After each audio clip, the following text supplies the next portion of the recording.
Hello everyone, I am Lokesh and welcome back to the channel. दोस्तों, आज की video में एनफीटीक्यू हैक विद इन्फी जो 2022 बैच के लिए एग्ज़ाम शेड्यूल हुई है, अभी एनफीटीक्यू की क्वालिफायर राउंड की एग्ज़ाम हो चुकी है। इसी के साथ साथ यहाँ पे काफ़ी सारे कैंडिडेट्स की तरफ से मुझे रोज़ मैसेजेस आ रहे हैं कि सर एग्ज़ाम काफ़ी लेंदी थी। इसी के साथ साथ हैक विद इन्फी एग्ज़ाम भी अगले मंथ में होने वाली है।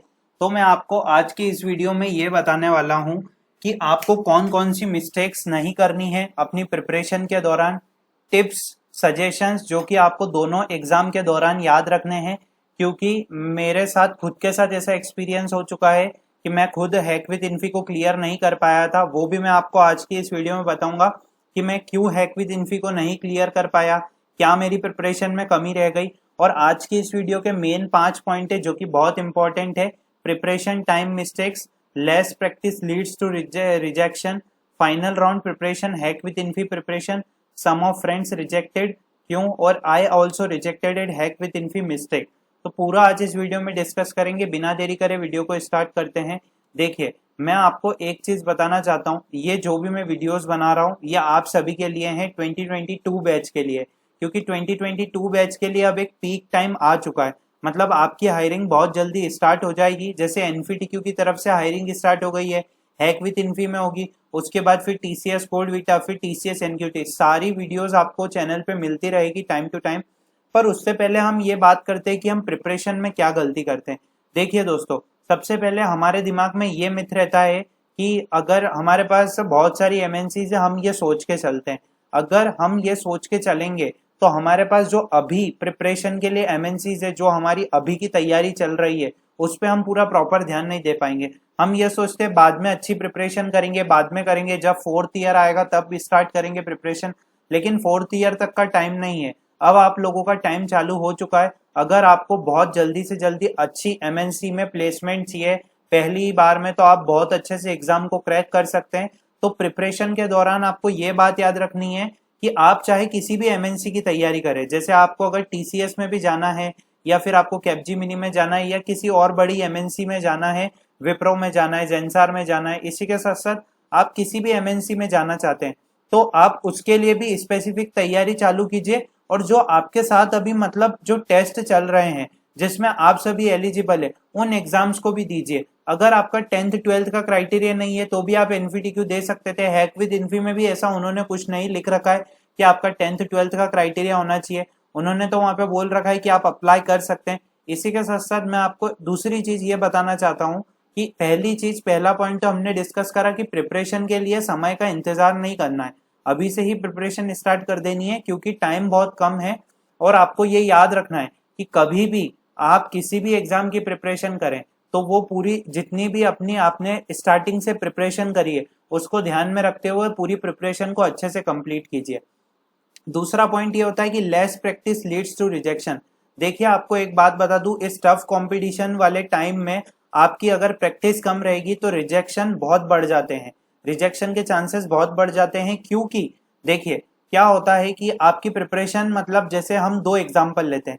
पहला एग्जाम्पल तो ये कि आप अभी 3rd ईयर में हैं, 6th सेम में, आपकी प्रिपरेशन आप कर रहे हैं तो बहुत अच्छी बात है। अगर आप अपनी प्रिपरेशन नहीं करेंगे, मतलब आपने प्रिपरेशन स्टार्ट ही नहीं करी, आप 4th ईयर में स्टार्ट करेंगे, आप सोचेंगे नहीं मैं डेटा स्ट्रक्चर भी पढ़ लूंगा, एल्गोरिथम्स भी पढ़ लूंगा, सारे सेक्शन पढ़ लूंगा, तो क्या वो प्रिपरेशन जो है वो रिजेक्शन में कन्वर्ट नहीं होगा?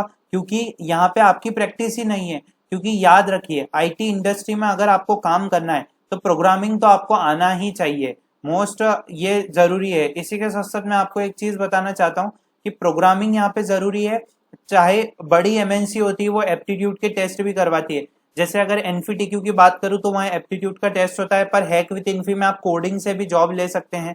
आपके पास ऑप्शंस बहुत हैं कि आप कोडिंग करके भी जॉब पा सकते हैं और एप्टीट्यूड और कोडिंग की मदद से भी जॉब मिल सकती है आपको।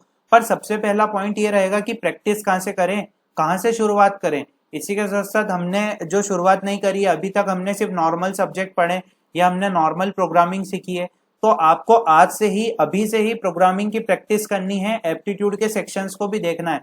मैंने इतनी सारी वीडियोस में रिसोर्सेज बना रखे हैं, पर अब मैं किसी पर्टिकुलर स्पेसिफिक कंपनी से नहीं बनाऊंगा वीडियो। जैसे कि अगर स्पेसिफिक कंपनी की या एमएनसी की वीडियो बनाना है वो तो हम बनाएंगे, पर अब हम चैनल पे ये करने वाले कि स्पेसिफिक 2022 बैच के लिए हम जो है इंटरव्यू प्रिपरेशन हो गई या फिर जो कैंपस की अपॉर्चुनिटीज रहती है उसके बारे में बताएंगे।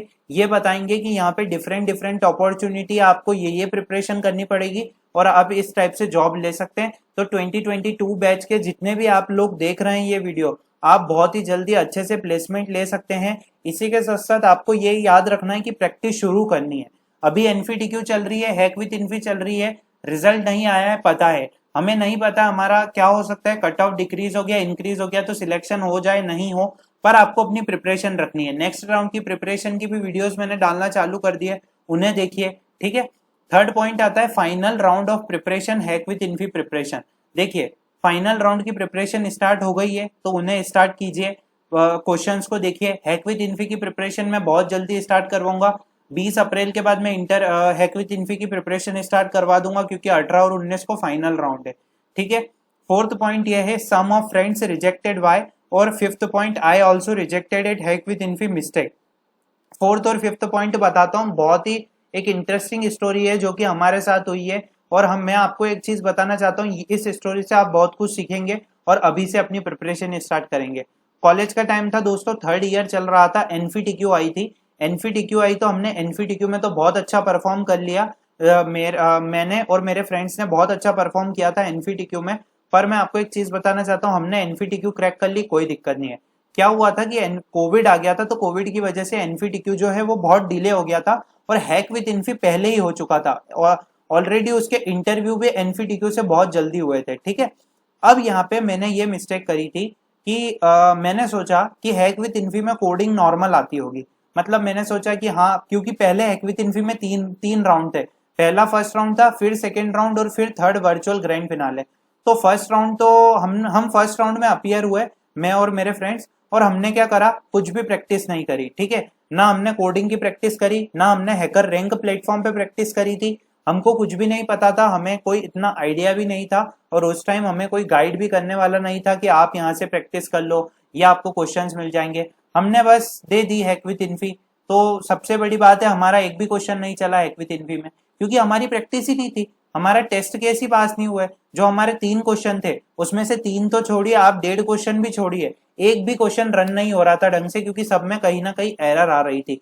तो ये एरर से और ये बात से मैंने ये सीखा था दोस्तों कि हमारी बिल्कुल प्रैक्टिस नहीं है। और उसके बाद से जब भी एनफीटीक्यू हुई थी, जून 14 को मेरी एनफीटीक्यू हुई थी, घर से ही हुई थी वर्चुअल, कोविड की वजह से कैंसिल हो गई थी, 3 महीने बाद हुई थी। तो उस टाइम मेरी कोडिंग की प्रैक्टिस बहुत अच्छी हो चुकी थी क्योंकि मैंने हैकर रैंक प्लेटफॉर्म के जितने भी कोडिंग क्वेश्चन है पाइथन प्रोग्रामिंग से रिलेटेड या आप जिस भी प्रोग्रामिंग लैंग्वेज में करना चाहते हैं उस में आप कर सकते हैं। और मैंने पाइथन से रिलेटेड सारे क्वेश्चंस कर लिए थे, डेटा स्ट्रक्चर एल्गोरिथम्स उनको भी कंप्लीट कर लिया था। तो आपको यहाँ पे ये मिस्टेक नहीं करनी है कि आप प्रैक्टिस नहीं कर रहे हैं। इंपॉर्टेंट पॉइंट है, प्रैक्टिस कीजिए। और मेरे कुछ दोस्त इसलिए रिजेक्ट हुए थे क्योंकि ना तो उन्होंने प्रैक्टिस करी, ना उन्होंने इस अपॉर्चुनिटी को ग्रैब किया। ग्रैब मतलब काफी कैंडिडेट्स को ये लगता होगा कि ये अपॉर्चुनिटी वो वापस बाद में आने ही वाली है थोड़े टाइम बाद, जैसे कि 3 अटेम्प्ट बाद, 2 अटेम्प्ट बाद। दोस्तों ये 2020 बैच में चलता था, जब 2020 बैच में एनफीटीक्यू स्टार्ट हुआ था तब ये 3 अटेम्प्ट वाला कंसेप्ट था। 2021 से सिर्फ 1 अटेम्प्ट हुआ और अभी भी आप जाके वेबसाइट पे पढ़ सकते हैं 1 ही अटेम्प्ट है। तो टाइम मत गवाइए और अभी से अपनी प्रिपरेशन स्टार्ट करिए।